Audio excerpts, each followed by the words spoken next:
والناس كلها راهي هاربة خاوتنا، ها لحقت للديار، لحقت للبلايص الكل.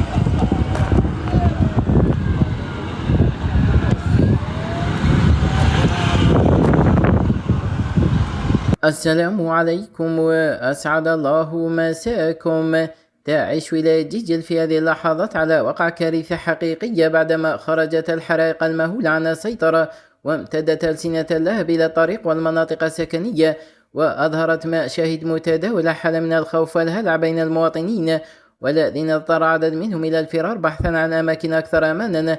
وتؤثر هذه الحرائق مخاوف كبيرة، خاصة مع اقتراب النيران من المنازل وتهديدها للسكان والممتلكات.